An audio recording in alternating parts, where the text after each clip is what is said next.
So, incredibly cruddy day here in California, and windy and stormy, but we are at a spot where we are allowed to go hunting for anything we want. So, I was told that I should come walk over this chunk of land though, because it's about to be developed, and that there used to be quote-unquote Indian camps all over it and stuff. So can't give you the exact location, of course. It's a little bit of a hike in. We don't have the gate key, but we have the permission. And I was told to look on the top of the little hills for meadows, perfect little natural meadows, and that they used to come out here and find arrowheads and stuff all the time. So let's go do this. It's an official quest. Let's see what we can find. Well, I hope you can hear me. There is lots and lots of bare ground here.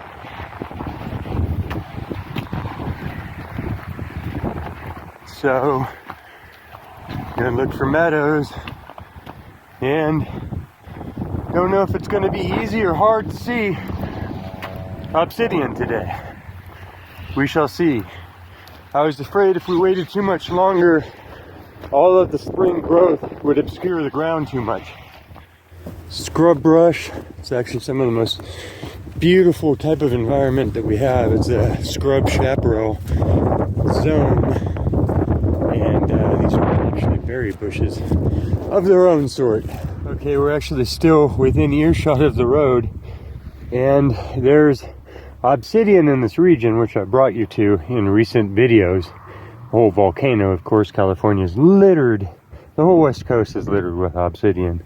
But this particular hill does not have native deposits of obsidian, let alone broken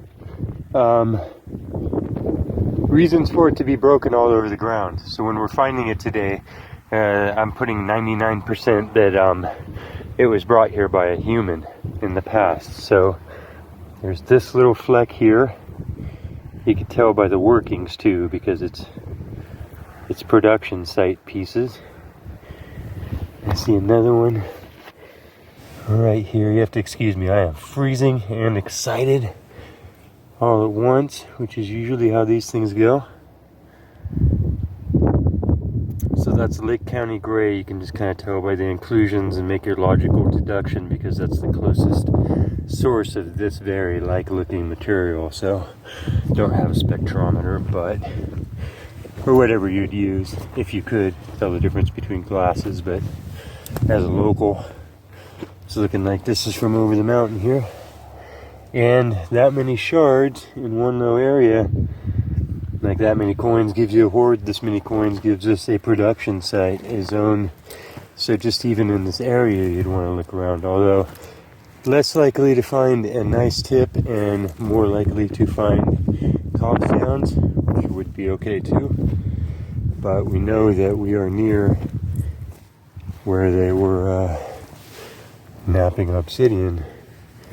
And if a bunch of people came out here over a bunch of years and always stumbled on it, then this may have been the main stopping spot. So those are all flecks that come off of natural glass when you're working on it, and we are almost following the crumbs in here. You don't always get that much, so I feel like somehow we've just stumbled right into it, although, you know, our roads that we drive on these days are usually the paths that were laid before us. So okay, so there is that many shards of obsidian that quick. So we know that where a bunch of human beings sat in the past. Ooh, look at that one. Okay, and worked a bunch of obsidian to make into tools, night after night, day after day, year after year, millennium after millennium.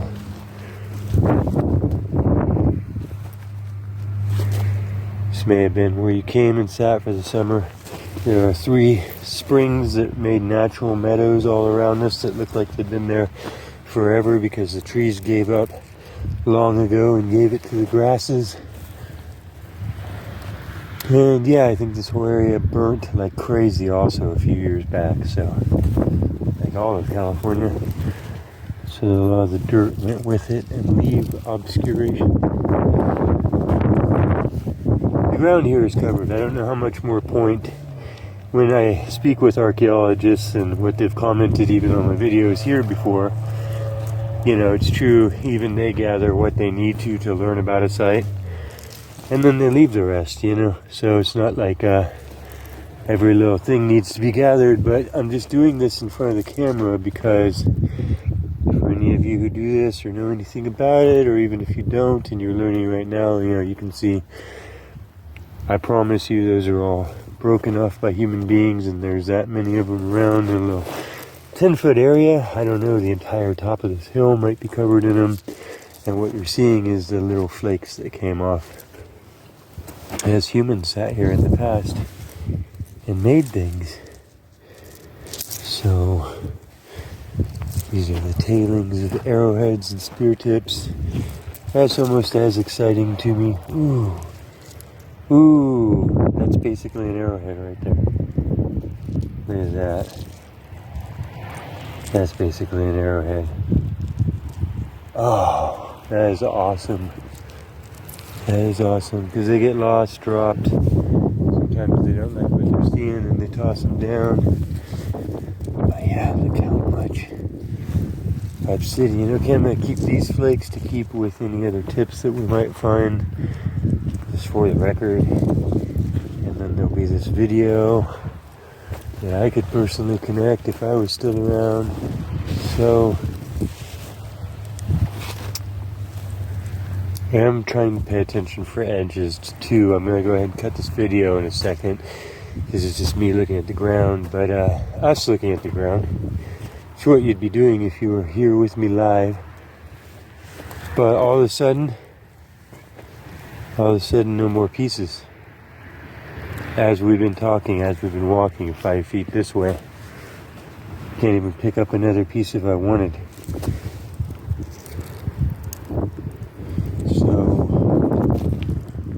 So we're going to kind of spin around, and I'm going to do that, zigzag around and try and get a feel of the field of chips. So that's what I'm doing. I'll be right back.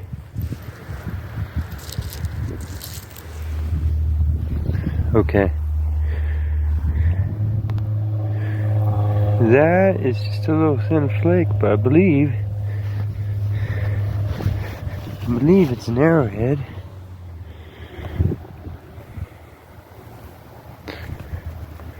Get closer. Yes, it is. It's got serrating along the edge. Look at that upper edge. We will have to clean these up and put them in the video. It's lost its tip. There. Oh, it's low. They used just a little natural kind of curved flake.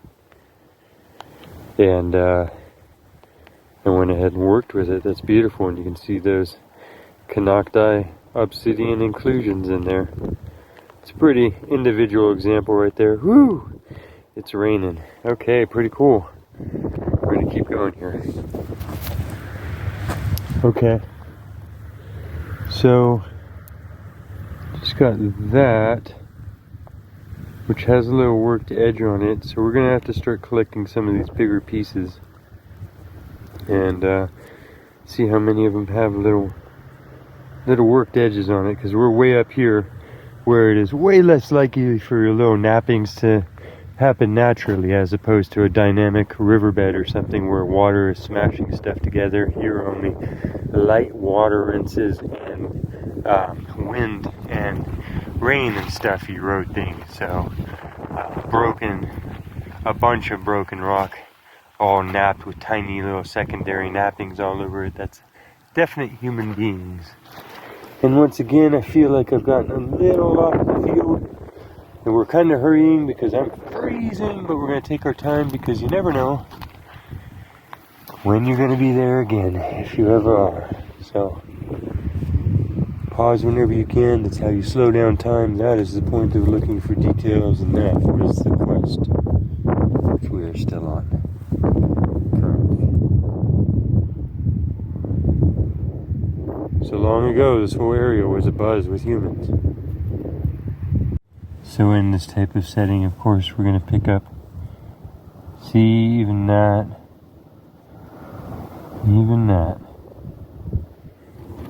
all these rocks, a lot of them have signs of being affected. Okay, on we go. This is what we were doing now. We were walking through this type of thing, and in each of these little areas I'm slowing down. This looks kind of good. There's a little piece here, I'm not sure what's going on. It's close to this other, which looks like it was half of a little projectile tip, I would imagine. A lot of running in circles out here, I think, breaking tips on these rocks. Doing much the same thing now, just kind of zigzagging wherever the brush will let us. Okay, the distance between these flakes now, which can be thousands and thousands of feet. That one spot was so thick, but maybe it was just a spot where you broke glass. And what we're finding is more, I don't know, I imagine footprints move around season to season. So no exact theory, but hey, just got into another zone, found that little flake, found that thing. Could have been used in a place where you're in mostly rough rock and you happen to get a chip that is like that. Or if you look at it closer, same thing with that. I'm not sure what the skill level or rarity of sharp rock was here, but they may have been using every little thing this far out down to the nubbins. But yeah, found another little zone. And these might have just been meadows that over 3,000 years collected a lot of little arrow shots into them. More pieces. What are you? A bigger piece of material, at least. It's the biggest piece that we have found today. You have to excuse me if I keep moving a lot. That's really the only choice. And yeah. Whew, it's cold.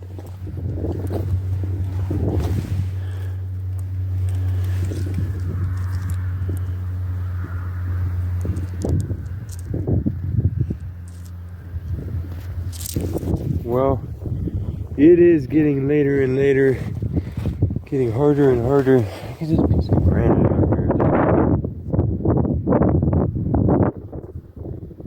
Huh. There's no granite here. It's not supposed to be here.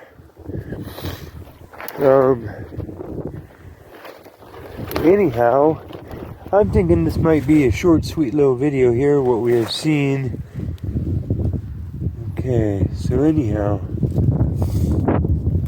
just lots of this. So I'll be wandering a bit more, and then we're gonna head home. It's getting late, and yeah, soaked in the bushes. It's a bit chilly. If the spirits are willing, and there's another day, we will come back here and look around more closely. I'll let you know if we find anything else on our way out.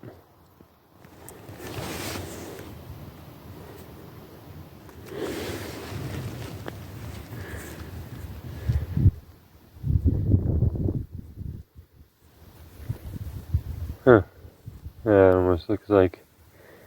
See, these are all really rough, but if you had to use it down to the last drop, I don't know, that could work.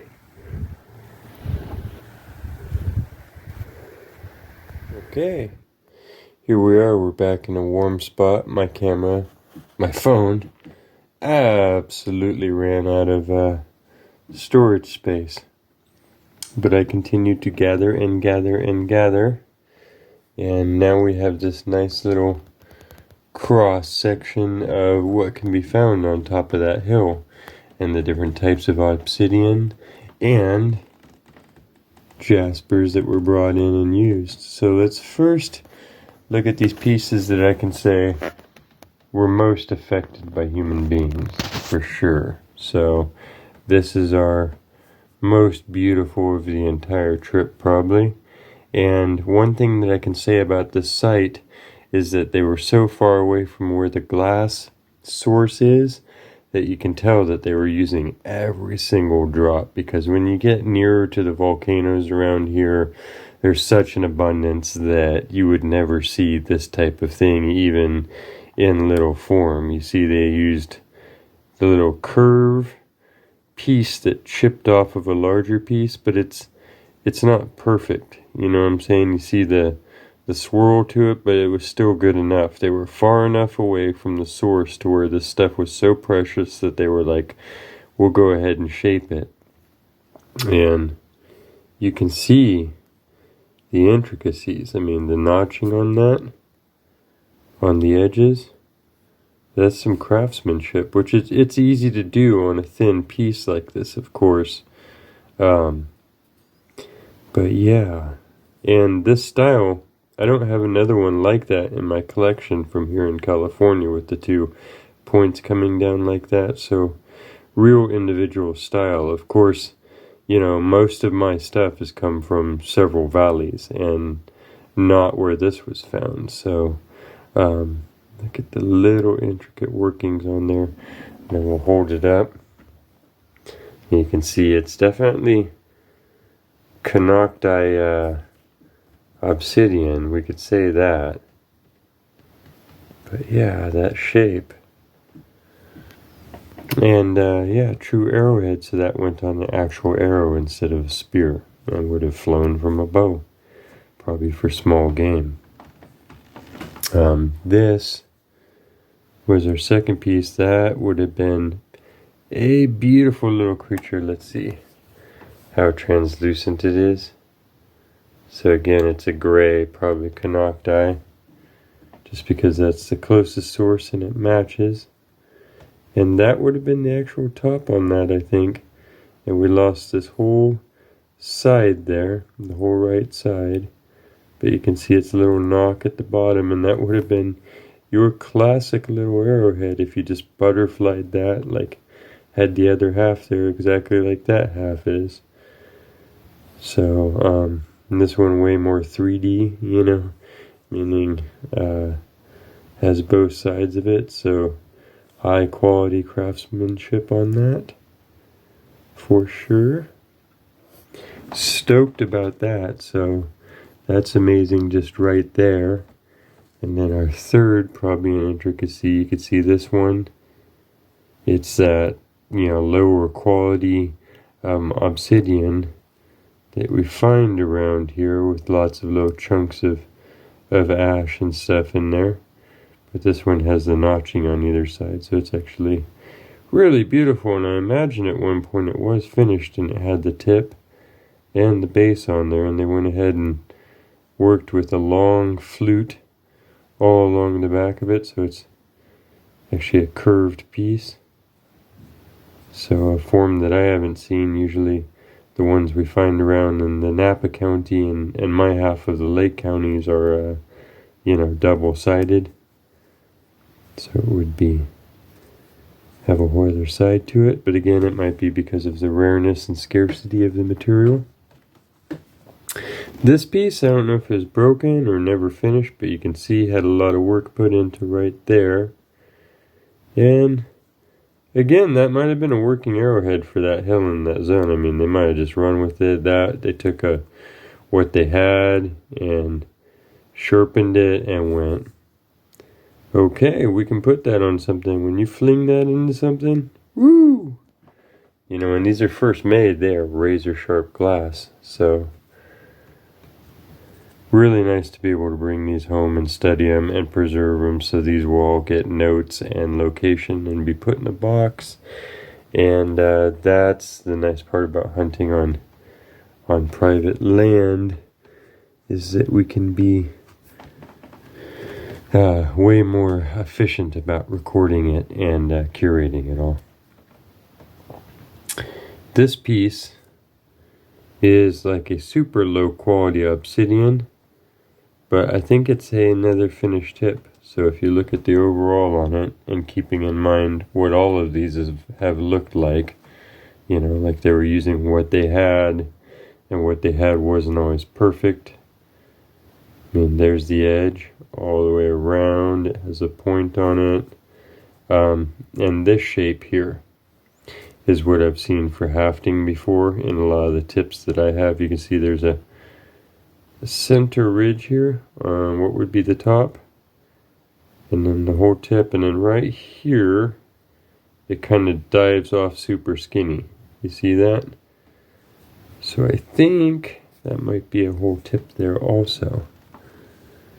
And we have pieces like this. This is so jet black. This is definitely not canocti, and it's about equal distance to that volcano as the Glass Mountain Napa Valley sources. So I would say that this is probably Glass Mountain obsidian right here. So cool to see the different things brought in. Remember, 30,000 plus years of habitation, and that can definitely be proven in this zone because we're on the western seaboard of the United States, which is the sea corridor that even during the ice ages people were traveling through, directly down from the ice bridge, land bridge connection for any peoples that did actually come that way. And within 50 miles of the Anderson Marsh natural preserve on Clear Lake there, which is again one of the oldest continuously inhabited sites that we have in North America.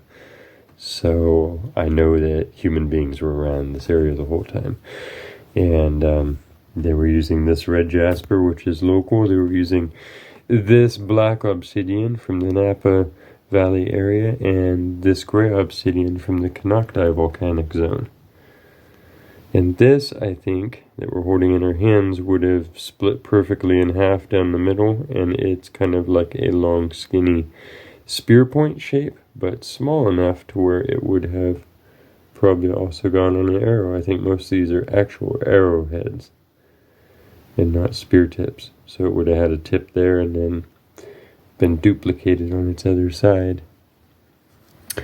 This, not sure, but it has lots of workings. So it was picked up, it was brought there in the first place, and it was picked up and it was edged. But again, I don't know if it flew and it broke, and so it had another half, which is highly likely. Or if they were like, that will work, you know. I imagine that it would have another half, otherwise they would have obviously worked that edge down. Or it's a toss down, or it's a little edging tool, you know, something that could have been fit long ways into a piece of wood, because we always forget that there was 1,000 tools, so a lot of things were put into wood and bone and used as a cutting edge too. So there would have been different rows of pieces of obsidian in a row, you know. It was used in lots of different ways. This little guy, I don't know, it caught my eye because in that type of setting, I don't know, it could definitely fit on the tip of something and kill something, but of course could be a random little flake there too. Same thing with this. I saw this and I realized that that's totally worked. You can see all the little scallops there. All the little conchoidal fractures. And may have been half of a little arrowhead. Would have had the rest of it there. And then that would have been where it came in all skinny at the base there. Or perhaps it broke off a much bigger one and this is just the tip. That's actually what it looks like. So it probably went down and had a whole other half. So this is just the upper quarter of an arrowhead or a spear tip. And then they just start to get more random. I'm not sure if that's a finished piece there or not. In other locations, again, you wouldn't even consider that, but in this location, because it has a little tip, because it has workings, because when you actually look at it, it's balanced enough to have flown and killed. I mean, there's one that we know is for sure, and it's all bent and crooked and thin. So when you're seeing that that's what they're accepting and what they're working with in that zone, you know, you never know what the conditions were too. Near the end, a lot of peoples had to stay farther out and couldn't go back to where all of their sources were for gathering stuff up.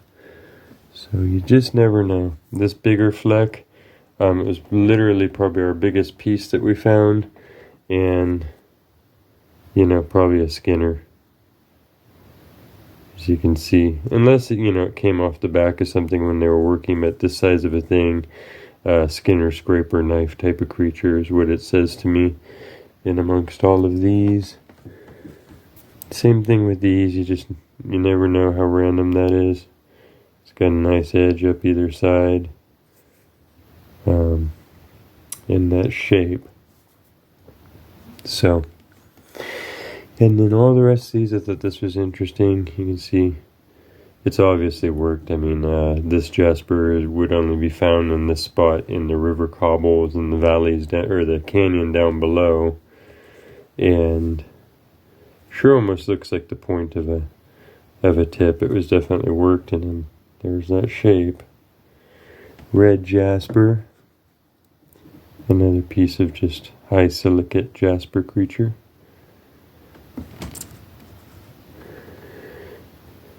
Maybe not made into a tool, but definitely affected, taken from its cobble form and then slightly manipulated on top of a mountain. And all the rest of these also, and a lot of them bear little marks, little concordal scallops all over them. So many more of them could be little halves of what were projectile tips, for sure. And all of this will be kept together. And kind of look at the different grades of what we found, and I think that will wrap up this little video for sure. So I hope you enjoyed, and all things are changing so much in these parts of California that it's very likely that soon there will be buildings and vineyards and all of that there, understanding that most of the places where we already live, these fine and nice spots where we've built everything, all across the state and all across this country were already obviously spots that were inhabited, and so we're constantly developing land that was already land that was developed. Anyhow, you get what I'm stepping in. And yeah, I think we're doing all right by it. We went out in the land, told us the story, and I'm trying to tell you the story. And if there's ever a chance, then we can tell more people the story. Definitely want to go back to this site. Definitely want to take a walk around on a sunny, not cold day before it all changes, and see if there's anything else that can go with this collection. And yeah, so I hope to do that. I hope that you will join me there, and hope that you found this as fascinating and interesting as I did, because anytime that I can go somewhere and feel connected to the people who were there before me and learn something about it and fill in another blank spot on the map, showing that yet again another beautiful spot that we found was already found and well occupied, as most of them are and have been. And yeah, there's the proof. So Okay, let's wrap this up, and I will see you hopefully at the next video at the next location. And until then, you know the deal. Please take care of yourselves. Take a deep breath. Forgive yourself for something. Drink some water. Eat some good food. Get some sleep. If you get a chance, take care of somebody else.